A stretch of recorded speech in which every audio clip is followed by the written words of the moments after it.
जय रामकृष्ण। आज हम देखेंगे अपना तीसरा षड्रिपु में से अपना तीसरा शत्रु जो है उसको देखेंगे हम आज। उसका नाम है मोह, या इंग्लिश में हम उसको कहेंगे अटैचमेंट या आसक्ति। तो ये प्रेम का ही एक दूसरा रूप है। प्रेम और आसक्ति लगभग एक जैसे ही लगते हैं, दोनों सिमिलर लगते हैं, मगर दोनों में बहुत ज़्यादा फ़र्क है। हमको हर धर्म में कहा गया है कि मनुष्य को दूसरे मनुष्य से हमेशा प्रेम रखना चाहिए। हर जीव जंतु से हमको प्रेम होना चाहिए, अपने आप से प्रेम होना चाहिए, अपने देश से प्रेम होना चाहिए। तो प्रेम एक विकार नहीं है मन का, मगर ये जो आसक्ति है या अटैचमेंट है या मोह है, ये एक विकार में आता है। तो कैसे फ़र्क करें कि प्रेम क्या है और आसक्ति या फिर अटैचमेंट या फिर ये मोह क्या है। तो ये मोह जो होता है ना, उसमें हमको सही गलत समझ नहीं आता। जब आपको किसी चीज़ से मोह हो जाता है, बेशक वो बच्चों से हो या पैसे से हो या फिर टीनेज में आजकल ये बच्चे किसी पे आसक्त हो जाते हैं, वो सब जिसमें सही गलत बिल्कुल नज़र नहीं आता, उसे हम मोह कहेंगे। जैसे अगर उदाहरण के तौर पे आजकल ये जो हो रहा है वन साइडेड लव से, जो बच्चियों को जलाया जा रहा है, सरेआम खून किए जा रहे हैं, चाकू से स्टैबिंग की जा रही है, हर जगह आजकल हम ये बहुत सारे वाक़या देखते हैं। इसमें एक प्रमुख कारण मोह होता है कि उस इंसान को वो जो भी चीज़ उसका मोह जिससे जुड़ गया है उसको वो हासिल करनी है, वो जो भी हो। तो इन केसेस में वो लड़कों को उन बच्चियों से इतना मोह या अटैचमेंट हो गया है कि किसी भी हाल में मैं उसे पाकर रहूँगा, ये चीज़ हो जाती है। वही हाल होता है हमारा पैसों के मामले में, या फिर किसी भी चीज़ इस दुनिया में, किसी भी चीज़ से जब हमको मोह हो जाता है, हम सही गलत भूल जाते हैं।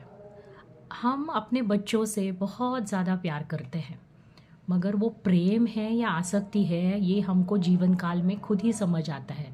अगर हम अपने बच्चों का सही गलत देखना भूल जाते हैं सिर्फ क्योंकि वो मेरे बच्चे हैं, वो सही ही है और वो जो भी करेंगे उसका हम साथ ही देंगे, बेशक गलत है, और अगर हम उसका सही गलत बताने के काबिल नहीं हैं तो जान लीजिए ये आपका मोह ही है।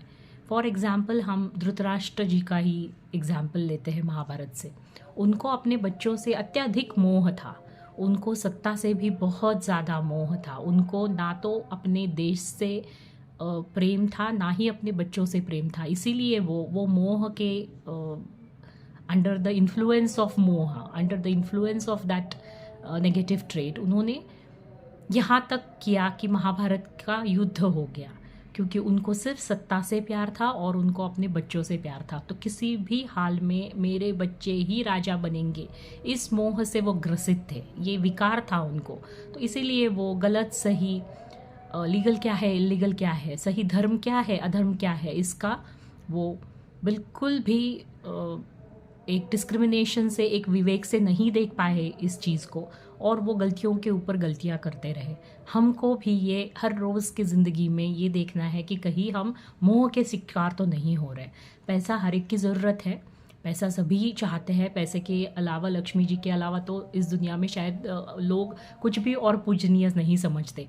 मगर अगर आपको मोह है पैसे से, तो आप कुछ भी करके अपनी तरक्की करना चाहेंगे, कुछ भी करके। जैसे आजकल हम देखते हैं पॉलिटिशियंस हो, वो देश का भला नहीं चाहते, वो सिर्फ लक्ष्मी जी को चाहते हैं।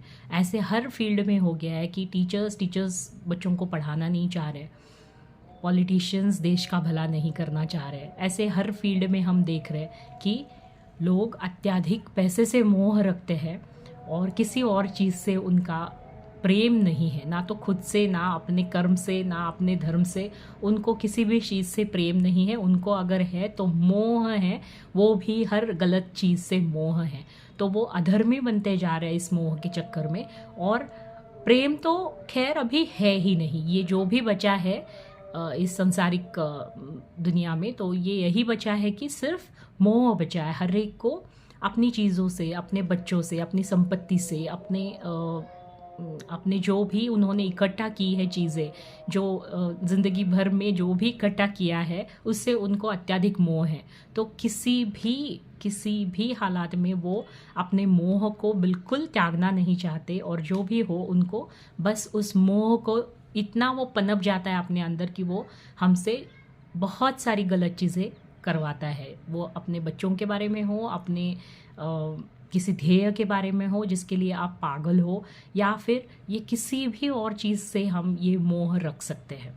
किसी किसी को कुत्तों से मोह होता है इतना कि वो अगर कुत्ता जाके पड़ोसियों पे अटैक भी करता है तो हमको वो सही लगता है, क्योंकि इतना अत्यधिक मोह है। ये प्रेम नहीं है, ये मोह है, क्योंकि आपको गलत सही समझ नहीं आ रहा है। इतना आप मोहित हो कि उसके लिए आप कुछ भी कर गुजर जाने को तैयार हो, तो उसको हम कहते हैं मोह। वहाँ पे सही गलत का हमको ये एक आभास ही नहीं रहता कि मैं गलत कर रहा हूँ, मैं अधर्म कर रहा हूँ, ये समझ में नहीं आता हमको। जब ऐसे ही उसी तरीके से हमको मोह में हमको दूसरों के बारे में कुछ भी पड़ी नहीं रहती।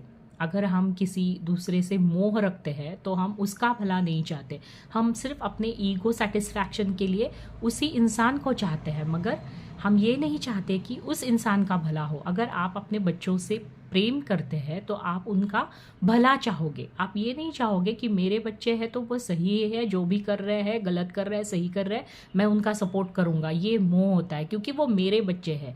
ईगो से जो जन्म लेता है वो होता है मोह, और जो ईगो से जन्म नहीं लेता वो प्रेम होता है। जिसमें ईगो नहीं है वो प्रेम होता है।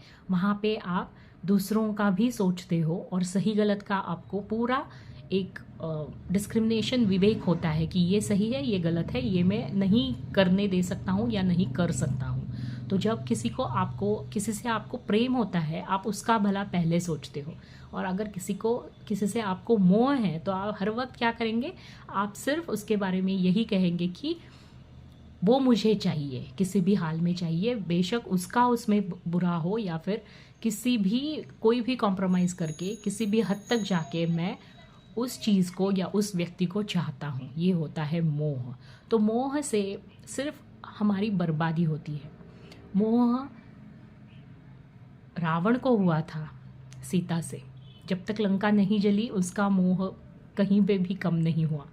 वो सिर्फ अपने ईगो के अंडर मोह के वश में था। तो जब तक वो पूरी तरह से बर्बाद नहीं हुआ, मोह ने उसको छोड़ा नहीं। ऐसे हर चीज़ में सीता माँ को मोह हुआ था। वो हिरण से, एक सुनहरे हिरण से सीता माँ को ऐसे अटैचमेंट हो गई थी या मोह हो गया था, जिसकी वजह से उन्होंने श्री राम जी को वन में भेजा कि जाके किसी भी हालात में मुझे वो हिरण चाहिए, लेके आइएगा। तो इसका नतीजा ये हुआ कि इतना बड़ा रामायण घट गया।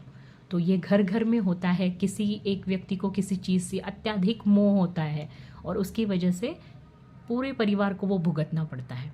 तो ये मोह जो होता है, इसको एक हम एनिमी जाने, इसको ये जाने कि ये हमारा शत्रु है। और अगर हमारे मन में पनप रहा है तो एक बार जांच करके देखें कि ये मेरा अत्यधिक मोह है या ये मैं प्रेम के कारण कह रहा हूँ। आपको किसी भी चीज़ से प्रेम होगा तो वो आप सही गलत का ध्यान रखोगे, आप धर्म अधर्म का ख्याल रख के ही आप किसी नतीजे पे आओगे। मगर जब आप मोह के वश में होंगे तो आपको सही गलत कुछ नहीं दिखेगा, सिर्फ एक ही चीज़, एक ही धुन लगी रहेगी कि जिससे मुझे मोह है, वो मुझे चाहिए, वो चीज़ मुझे चाहिए, वो संपत्ति मुझे चाहिए, वो इंसान मुझे चाहिए, या जो भी चीज़ हो जिससे आपको मोह हुआ पड़ा है, उसके अंडर आप किसी भी हालात में उसको हासिल करने की कोशिश करोगे। आप सही गलत का बिल्कुल भी आपके दिमाग में ध्यान भी नहीं आएगा। तो ये होता है मोह। जितने बाकी के दुश्मन हमारा नुकसान करवा सकते हैं, उतना ही ये करवा सकता है। और हमको इससे जितनी अलर्ट रह सकते हैं, जितना हम इससे दूर रह सकते हैं और जितना अलर्ट रह सकते हैं इससे, उतना हमारे लिए बेहतर होगा। क्योंकि ये सभी शत्रु अगर हम पे हावी हो जाए तो वो हमको ले ही डूबते हैं, वो हमको कभी भी बचाते नहीं हैं। तो इससे हमको बच के रहना चाहिए। तो आज हम ये मोह वाला टॉपिक यहीं पे ख़त्म करते हैं। अगला शत्रु देखेंगे अगले वीडियो में। अगर आपको कंटेंट और वीडियोस पसंद आ रहा है तो please subscribe, like and share and keep watching. Thank you. Jai Ramakrishna.